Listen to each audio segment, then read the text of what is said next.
Good morning po sa inyong lahat sa Pilipinas. Magandang umaga po sa lahat. At akin na pong pinagsama-sama ang pag-say good morning to everybody. Maging ito sa Maynila, dyan po sa inyo sa Paco. Magandang umaga po sa inyong lahat. At ganun din po sa inyong mga taga Nueva Ecija. Magandang umaga po. At syempre sa Labo, Camarines Norte, good morning. At lalo na po sa aming barangay Salvacion. Magandang umaga, Marina Aldaw po sa Indo sa Bicol. At good morning to everybody. Ngayon, nandito po tayo sa aklat ni Juan, sa unang aklat, unang sulat ni Juan. So chapter 2, simulan na po natin. At kung handa na ang inyong mga Bible, pakisundan po ang aking babasahin upang lahat tayo sabay-sabay na makita ang mga nakasuad dito, mga nakasulat. At ito po ay ating mapakinggan at higit sa lahat atin po itong unawain, at isabuhay. So let's pray. Hingin muna natin muli ang tulong ng Banal na Espiritu ng Diyos na siyang nagpapaunawa sa atin sa mga salitang ito at nagtuturo na kung paano natin ito maisabuhay. So let's pray po. Close your eyes. Hallelujah. O aming Ama sa langit, ikaw po ay nakamasid sa amin sa oras na ito, sa aming mga ginagawa. At maraming salamat po, Ama, na pinagkatipon mo kami sa ganitong oras upang mapakinggan ang iyong mga banal na salita.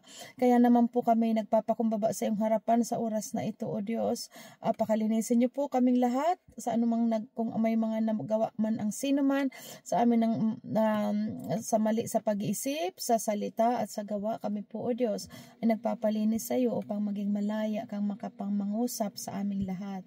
And thank you, Father God, sa bawat individual na naandito. Ikaw na po ang bahala na maghawak ng puso at magbukas ng kaunawaan ng mga salita mong ito at tumimo ito sa bawat buhay ng bawat sa amin. Pinasasalamatan namin ang iyong banal na Espiritu ang siyang patuloy na gumagabay sa amin at nagtuturo sa mga salitang ito. We praise you, God. We thank you at ang lahat ng aming mga dalangin at pagsamong ito sa iyo ay sa pangalan ng aming Panginoong Heso Kristo. Amen. Amen. So ito po ay chapter 2 verse 1 tayo ngayon. Ang sabi po dito, si Kristo ang ating tagapagtanggol. Verse 1, mga anak, isinusulat ko ito sa inyo upang huwag kayong magkasala. Kasi nga po doon sa chapter 1, kung titingnan ninyo ang verse 8 and 9 na nakasulat doon na talagang ang lahat ay nagkasala, walang sino man po sa ating lahat na hindi nagkasala, pero dahil nga sa kagandahang loob ng Panginoong Hesus na itinuro sa atin na tayo lumapit sa Diyos, humingi ng kapatawaran at lilinisin niya tayo sa ating mga kasalanan. At itong sulat pong ito, itong banal na aklat na ito na ating binabasa araw-araw, totoo po ito ang nagiging tumutulong sa atin na makalayo tayo sa pagkakasala dahil sa mga paalala ng Diyos at sa kalakasan ng Espiritu ng Diyos na tumutulong sa atin habang pinangahawakan natin ang mga salita pong ito. So, ito po sabi dito nga verse 1, mga anak, isinusulat ko ito sa inyo upang huwag kayong magkasala. Ngunit kung magkasala ang sino man, may tagapagtanggol tayo sa Ama, si Jesucristo ang matuwid. Si Kristo ang handog na ikapagpapatawad ng mga kasalanan, hindi lamang sa ating mga kasalanan, kundi maging kasalanan ng lahat ng tao. Kasi pinaunawa po sa atin, kung tayo nagkasala, humingi ng tawad at tayo lilinisin. At yun po ang katotohanan, pinatawad tayo sa ating mga kasalanan sa pamamagitan ng kamatayan ng Panginoong Hesus. Kaya nung naintindihan po natin ito, na tayo ay kinonfess, ibig sabihin ay atin pong confess, kumbaga inamin, inamin na nagkasala tayo sa Diyos, kaya tayo nung tinanggap natin ang Panginoong Hesus bilang Panginoong tagapagligtas sa ating puso, ibinanggit natin doon ang lahat ng ating mga kasalanan na tayo linisin at patawarin, at sa pamamagitan ng ating pananalig, alam natin na lahat ng ating kasalanan ay napapatawad kung taos puso natin itong inihingi ng tawad. At after nang mapatawad, yun na po ang utos sa atin, panatilihin ninyo ang inyong mga sariling malinis, wag na kayong pabalik-balik pa sa pagkakasala. Subalit tulad ng sabi po dito nga, ang Panginoong Hesus ay ating tagapagtanggol, which is sa Ama, di ba? Na ibig sabihin siya ang namamagitan sa atin na makalapit sa Ama, dahil ang Ama ay banal. Kailangan nga tayo magpakabanal ngayon dahil hindi natin kaya, ibig sabihin ng tao na magpakabanal, na nandoon ang kahinaan ng tao, kaya tinuruan tayo na makipag-isa kay Kristo. Ibig sabihin, nung nakipag-isa tayo kay Christ, doon tayo sinimula na kumikilos ang kapangyarihan ng Diyos sa pamamagitan ng ating pananampalataya, at ang pananampalatayang iyon ay kailangan may kalakip na gawa. Ibig sabihin, habang nagbabasa tayo at pinapakinggan po natin ang instruction ng Diyos, dapat natin itong sundin. Dahil lahat ng instruction ng Diyos mula sa salitang ito nagtuturo sa atin patungo sa kabanalan at lumayo sa mga kasalanan at gawa ng sanlibutan. Okay? So verse 3, nakakatiyak tayong nakikilala natin ang Diyos kung sinusunod natin ang kanyang utos. So yun po nga ay yung faith na may action. Kung sinusunod, hindi pwedeng nakikinig lang tayo ng nakikinig pero hindi natin sinusunod ang kanyang utos. Kaya itinuruan tayo ditong lahat na kailangan nagbabasa po tayo ng salita ng Diyos, dahil nalalaman natin kung ano ang instruction ng Diyos sa ating buhay, kung paano tayo mamuhay, dahil nandito tayo sa mundong ibabaw na naandito naglipana ang mga kasalanan, naglipana ang mga temptation, lahat ng mga bagay na makapagpaparumi sa atin bilang anak ng Diyos naglipana. Kaya tinuturuan tayong manatili tayo sa kanyang salita, dahil naandito ang instruction kung paano natin ito mapagtatagumpayan, mga offer ng sanlibutan. At habang sumusunod po tayo sa instruction ng Diyos, doon tayo tinutulungan ng Espiritu ng Diyos na makapangyari ang kanyang salita sa ating buhay, kaya doon tayo napapabanal, doon tayo nailalayo sa mga kasalanan. Amen? Kaya sabi dito, ang nagsasabing nakikilala ko siya, ngunit hindi naman sumusunod sa kanyang mga utos ay sinungaling, at wala sa kanya ang katotohanan. Totoo po, kung tayo nakipag-isa kay Kristo, dapat sundin natin siya dahil siya ay banal. Siya ay Diyos na banal. Kaya sinasabi doon, magpakabanal kayo dahil ako'y banal. Dahil minsan, hindi po magkukompromise ang Diyos na samahan tayo sa kasalanan. Ang nais niya'y maiahon tayo sa pagkakasala. Kaya sinasabi po dito sa verse 4, ang nagsasabing nakikilala ko siya, ngunit hindi sumusunod sa kanyang mga utos ay sinungaling. Kaya sabi diyan sa 3, ngunit nakakatiyak tayong nakikilala na natin ang Diyos kung sinusunod natin ang kanyang utos. Ngayon, ang tanong po, paano nga masusunod ang salita ng Diyos kung hindi nga binabasa ang salita? Na minsanan lang basahin. Nabubuhay po tayo everyday, mula Lunes hanggang Linggo. Kumikilos tayo sa mundong ibabaw na ito na talagang samot-sari ang temptation, na hindi natin ito kayang labanan sa sarili nating lakas. Kaya tinuturuan tayo ng salita ng Diyos, manatili kayo sa aking salita. At kung nananatili tayo sa kanyang salita, doon din sinasabi ng Panginoon, magagawa niyong mapagtagumpayan ang lahat ng bagay dito sa sanlibutan, dahil napagtagumpayan na ito ng Panginoong Hesus, at sa kanya tayo nakipag-isa na overcomer. Kaya ito ang bilin po sa atin. Kailangan nating sundin. Dahil kung hindi natin sinusunod ang kanyang utos, ginagawa natin. Anong sabi doon? Kung sabi dito, ang nagsasabing nakikilala ko siya, ngunit hindi naman sumusunod sa kanyang mga utos ay sinungaling. Okay? Ngunit, ang tumutupad ng salita ng Diyos ay umiibig ng wagas sa Diyos. Sa ganito, nalalaman nating tayo'y talagang nasa Kanya. Kaya nga po, binigyan tayo ng kaunawaan ang sarili natin, kilala natin ang ating mga sarili. Ngayon, kaya di ba lagi naming sinasabi dito sa gawain, basahin ninyo ang banal na aklat, pahalagahan ninyo ang salitang ito po. Hindi lang ito isang tabi at hindi nyo bigyan ng pansin dahil dito nagmumula sa salitang ito po ang lahat sa ating buhay. Dito nagmumula ang tagumpay ng ating buhay. Dito nagmumula ang lahat ng kailangan, kalakasan, lahat kasi sa ating faith. Habang pinapakinggan natin ang instruction ng Diyos, nakakakilos po siya sa ating buhay. Ngunit kaya sabi dito, kung tinutupad na ninyo ang kanyang utos. Ngunit ang tumutupad sa salita ng Diyos ay umiibig ng wagas sa Diyos. Doon niya po nalalaman na ang tao ay umiibig sa Diyos kung sinusunod niya ang kanyang utos, natin ang kanyang utos. Hindi ito nadadala, ang Diyos po ay hindi nasusuhulan at hindi ito napapadaan sa palakasan. Ano po? Suri ng Diyos ang ating puso, ang motibo kung gusto natin sa kanyang makasunod. Tinutulungan niya tayong sumunod. At habang sumusunod tayo, doon siya nalulugod at napapatunayan niya na talagang mahal natin siya kapag sinusunod natin ang kanyang mga utos. Amen? So ayan po. Sa ganito, nalalaman natin tayo'y talagang nasa Kanya.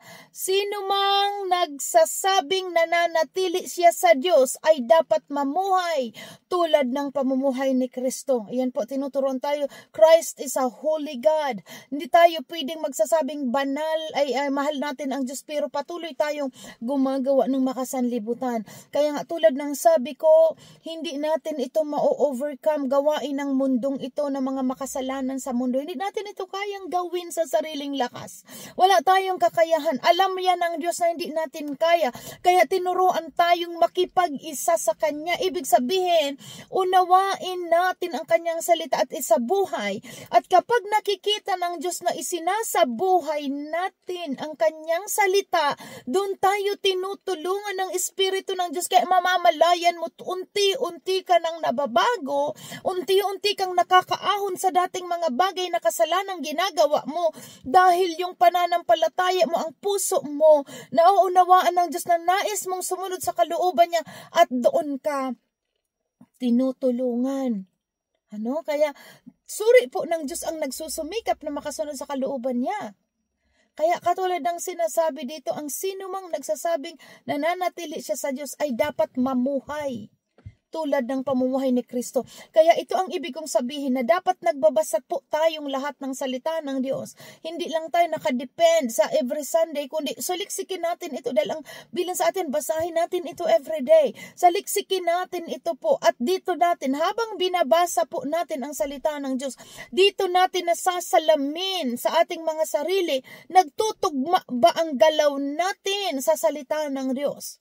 Kaya pinapauna sa atin basahin ito dahil dito natin masasalamin ang ating buhay kung lumalakad tayo ayon sa katuwiran at kalooban ng Diyos. At habang nababasa po natin ito at inaaksyonan natin ang kanyang utos, diyan tayo napapabanal. At doon sinasabing hindi yan sa pamamagitan ng iyong lakas, kundi yan sa pamamagitan ng kapangyarihan ng salita ng Diyos na nagbabago sa ating buhay. Kaya walang sino man ang makapagmamalaki sa atin dahil kung tayo'y binago, nababago, napapabanal, hindi ito sa ating lakas, kundi ito'y sa habag ng Diyos sa pamamagitan ng kanyang banal na salita na tumutulong sa atin sa ating pamumuhay na makalayo sa anumang gawaing makasanlibutan.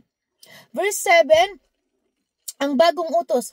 Mga minamahal, hindi isang bagong utos ang isinulusulat ko sa inyo, kundi ang dating utos na nasa inyo sa simula pa.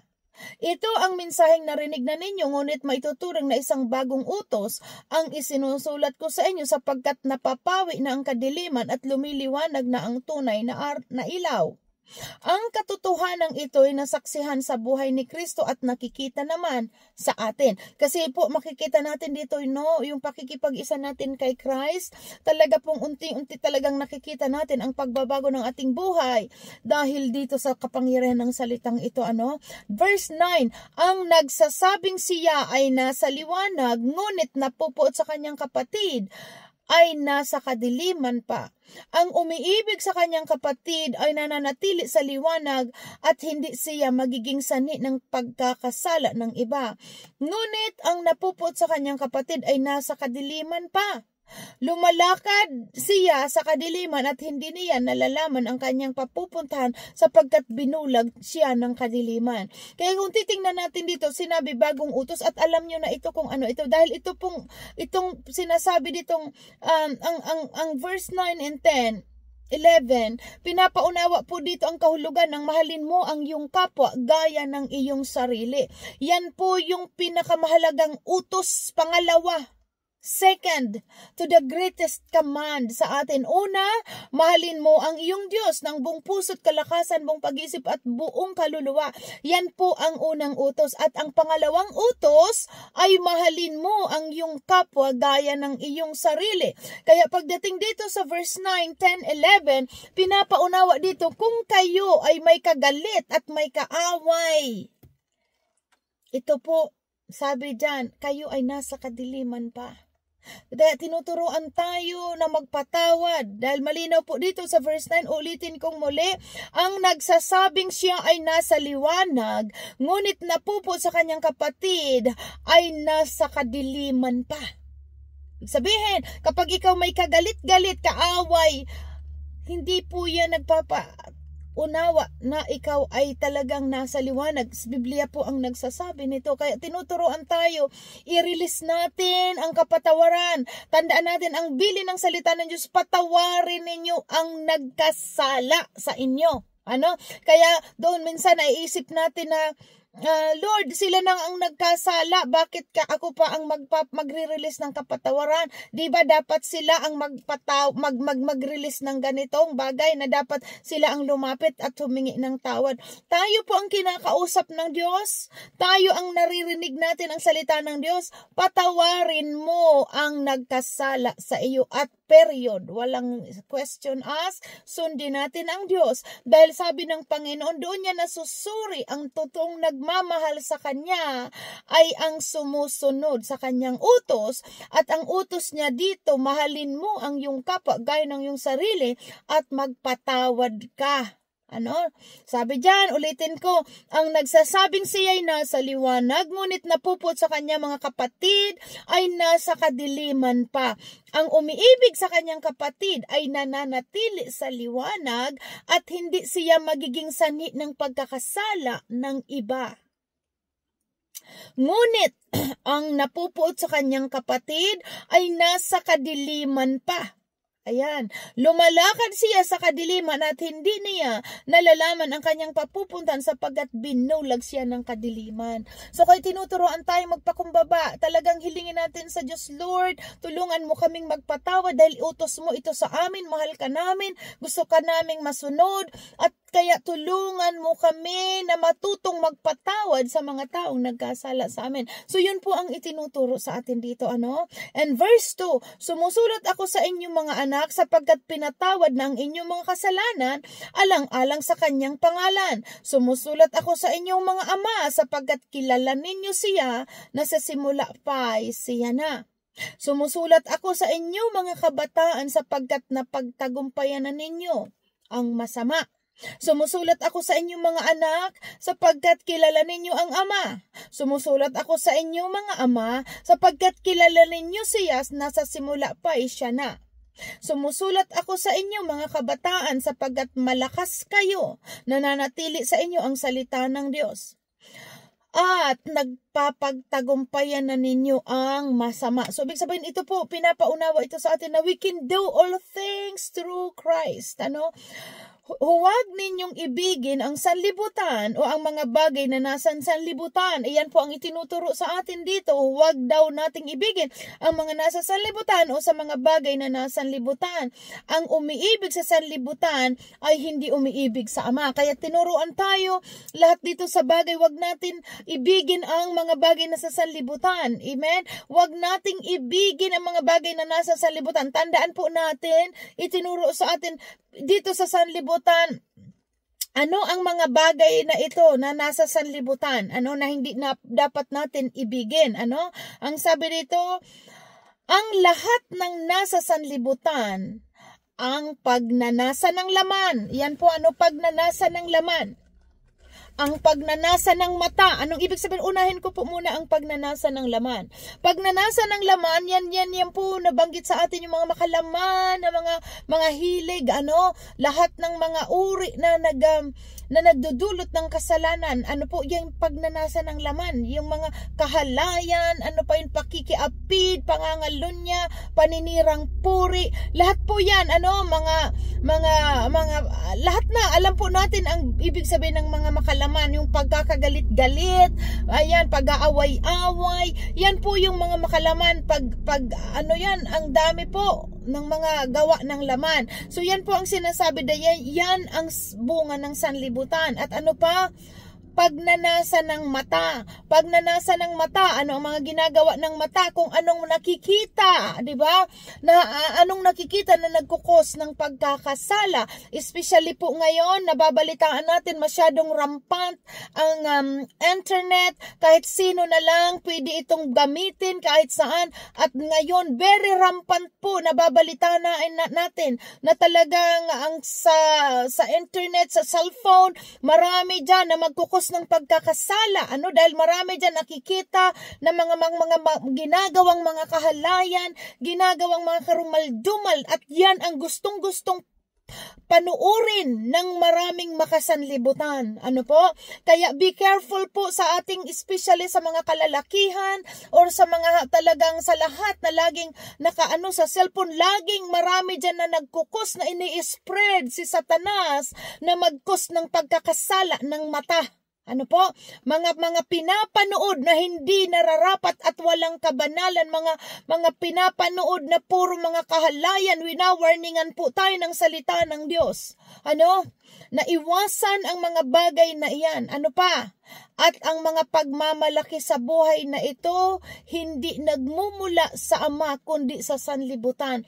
Yung mga kayabangan po na sinasabi dito, ito ay hindi nagmumula sa Ama. Sa ating Diyos, dahil banal ang ating Ama, kaya tinuturuan tayong lahat, magpakabanal tayo kung sinasabi nating Ama natin ang Diyos.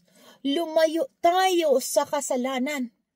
Ayan. 17, mawawala ang sanlibutan at ang lahat ng mga bagay na pinagnanasaan ng mga tao, ngunit ang sumusunod sa kalooban ng Diyos ay mabubuhay magpakailanman. Tandaan po natin ito, maunawaan natin ito, na yung mga bagay dito sa mundo mawawala itong lahat. At tinuturoan tayo ng Diyos, sikapin natin na masigit makasunod sa kalooban niya, dahil yan ang magdadala sa atin sa buhay na walang hanggan. Verse 18, ang kaaway ni Kristo. Mga anak, ito naman ang mga anak, ito na ang huling panahon. Lagi natin itong laging napapaunawa sa atin. Huling panahon, malapit na, pinaunawa sa atin. And we are in the last days. Pinapakita ito sa atin sa maraming mga palatandaan na nakikita natin na nalalapit na po ang pagbabalik ng Panginoon. At maraming mga pilosopo na nasaan na siya, bakit ang tagal pa, noon pa namin narinig yan na dadating na siya, bakit ngayon hanggang ngayon wala. Pero pinaunawa sa atin ng isang linggo, bakit hindi pa siya bumabalik? Dahil binibigyan niyang pagkakataon ang lahat upang makapagsisi at malikod sa kasalanan bago dumating ang wakas. Amen? So ayan, tulad ng inyong narinig, darating ang kaaway ni Kristo, which is, alam po natin, yung tinutukoy doon sa Thessalonians 2, ang suwail. Diba? The Antichrist. Sinasabi po dito, tulad ng inyong narinig, darating ang kaaway ni Kristo. Ngayon, marami nang lumilitaw na mga kaaway ni Kristo, kaya alaalam nating malapit na ang wakas. Nakikita natin ang naglipa ng mga bulaang tagapagturo, bulaang propeta, at napapatunayan ito sa kanilang mga gawa. So kaya pinapaunawa ito sa atin, talagang maging seryoso po tayong lahat na manatili sa salita ng Diyos, dahil dito pinapaunawa sa atin ang salitang ito, sino ang mga kumakalat na ito po ng mga Antichrist. Sa verse 19, kahit na sila'y mga dati nating kasamahan, ang mga taong ito'y hindi natin tunay na kasama, sapagkat kung sila'y tunay na atin, nananatili sana silang kasama natin. Ngunit umalis sila upang upang maging maliwanag ng silang lahat ay hindi tunay na kasama natin. Ngunit ipinagkaloob sa inyo ang Espiritu Santo. Ayan, malinaw. Ipinagkaloob sa atin ang Espiritu Santo at dahil dito, alam ninyo ang katotohanan. So, pinapauna sa atin, binababalaan tayo lagi ng salita ng Diyos. Kaya pinapauna sa atin, manatili tayo sa salita dahil habang unawa natin ang salita ng Diyos, ang Espiritu ng Diyos ang nagpapaunawa sa atin ng mga bagay patungkol sa kalooban ng Diyos. Tandaan natin, tinanggap natin ang banal na Espiritu ng Diyos. Anong sabi doon? Ang tinanggap natin mula sa Espiritu ng Diyos, sa Espiritu ng kapangyarihan, hindi Espiritu ng pagkatakot, kundi ito'y pag-ibig at pagpipigil sa sarili. Yan yung, at ang Espiritu ng Diyos na ito, sabi po dito, ngunit ipinagkaloob na sa inyo ang Espiritu Santo at dahil dito alam ninyo ang buong katotohanan. Sumusulat ako sa inyo hindi dahil sa hindi ninyo alam ang katotohanan, kundi dahil alam na ninyo ito at alam din ninyong walang kasinungalingang nagmumula sa katotohanan. Amen? So, ayan, verse 22. Sino nga ba ang sinungaling? Hindi ba't siya ang nagsasabing si Jesus ay hindi ang Kristo? Ang nagsasabi nito ay kaaway ni Kristo, hindi nila pinaniniwalaan ang Ama at ang Anak. Ang hindi kumikilala sa Anak ay hindi rin kumikilala sa Ama. At ang kumikilala sa Anak ay kumikilala rin sa Ama. So dito po makikita natin sino itong mga anti-Kristo.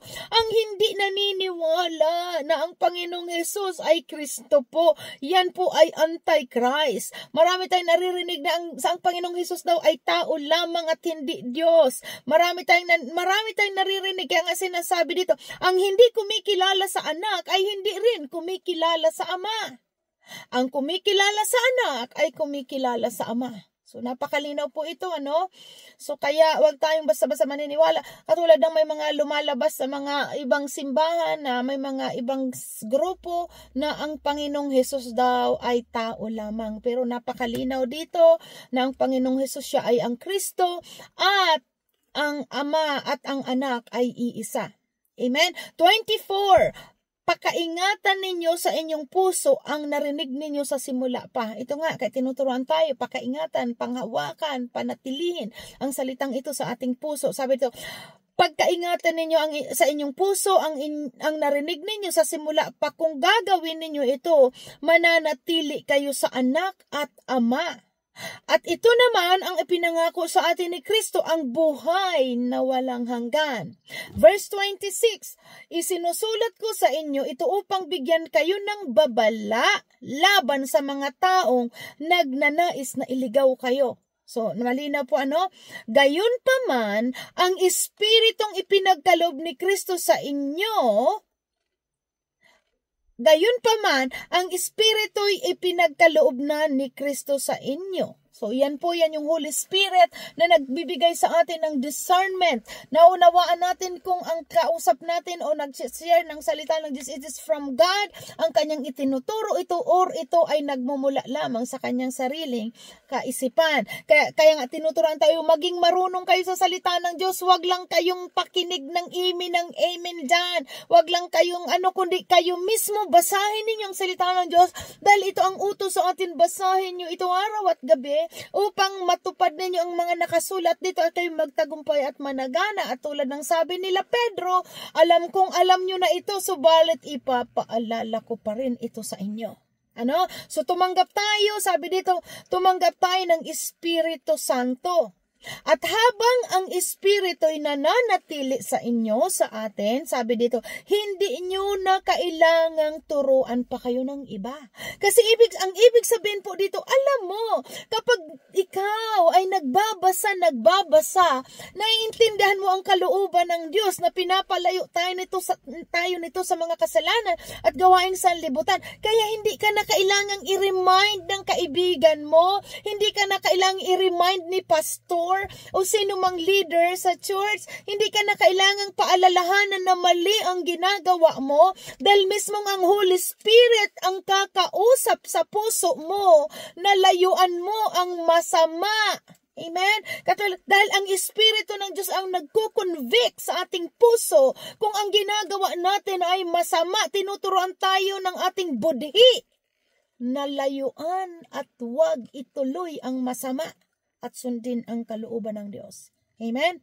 Malinaw, at habang ang Espiritu ay nananatili sa inyo, hindi inyo na kailangang turuan pa ng iba. Hindi ka na pwedeng sabihin, oy, mali ang ginagawa mo. Kasi very strong ang conviction ng Holy Spirit. At habang tinuturuan tayo at alam ng Diyos na gusto natin sa Kanyang makasunod, siya mismo po ang nag-i-able sa atin na mapagtagumpay nito.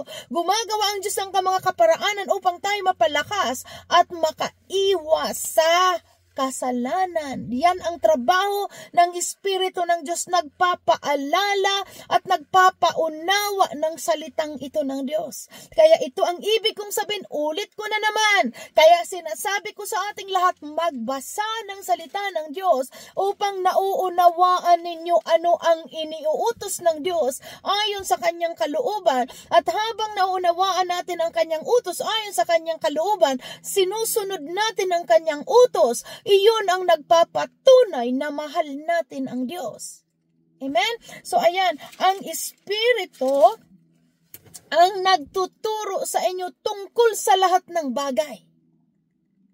Lahat ng itinuturo niya ay totoo at walang bahid na kasinungalingan. At tulad ng itinuturo ng Espiritu, manatili kayo kay Kristo. Christ is the Word of God. Kaya pinapauna sa manatili kayo sa salita ng Diyos. Dahil habang nananatili tayo sa salita ng Diyos, ito ang nagpapabanal sa atin.